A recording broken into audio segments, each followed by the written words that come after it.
Imagine a fantasy football team. You are looking at your roster and wondering if it is time to make a change. A player is not performing as you hoped, or maybe a new exciting player just became available. What do? This is a common challenge for every fantasy manager. The best time to drop a player in fantasy football is when their production no longer justifies their roster spot, a better option is available on the waiver wire, or they face a significant long-term injury. Making timely roster adjustments is crucial for your team's success throughout the season. Every roster spot on your team is a valuable asset.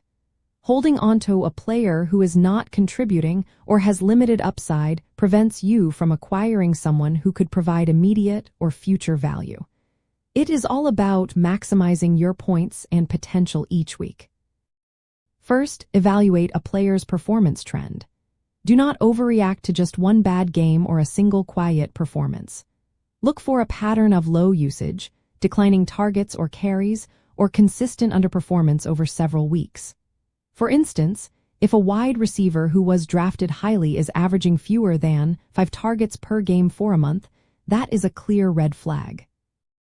A bench player rarely seeing the field, or a starting player consistently scoring low despite opportunities, might be a prime candidate for a drop. Pay attention to snap counts and target shares to get a true picture. Next, consider injuries. If a player is out for an extended period, especially multiple weeks or the entire season, holding onto them might be a luxury you cannot afford. This is particularly true if you are struggling to win games, have a limited bench, or lack depth at other positions. Always check official injury reports from reliable sources like their team or reputable sports news websites. Sometimes a player is designated as out for the season, making the decision much easier. Then always scan the waiver wire. Before you drop anyone, identify potential replacements who could offer more upside, fill a needed position due to a bye week, or provide a stronger matchup for the upcoming week. Perhaps a backup running back suddenly became the starter due to an injury, or a new wide receiver is seeing increased targets. Sometimes, you need to drop a decent player to acquire a potential superstar, especially if they have a clear path to significant volume. Think about roster balance and bye weeks. If several of your key players have the same bye week approaching, or you are weak at a specific position, dropping a less crucial player from a different position might free up space to add a bye week fill-in or strengthen a weak spot. Always consider your team's overall needs and depth, and plan a few weeks ahead for those tricky bye weeks. Finally, look at upcoming schedules and opponent matchups.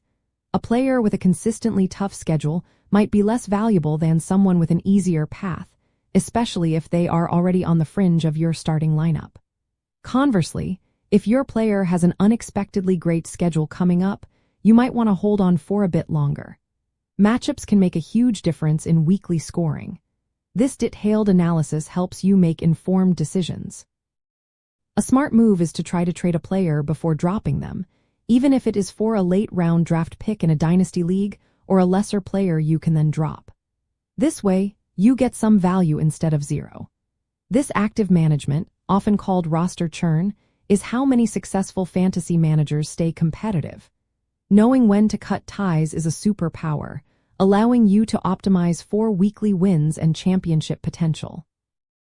By thoughtfully assessing player performance, injury status, waiver wire opportunities, and your team's specific needs, you transform your roster into a dynamic, high-scoring machine.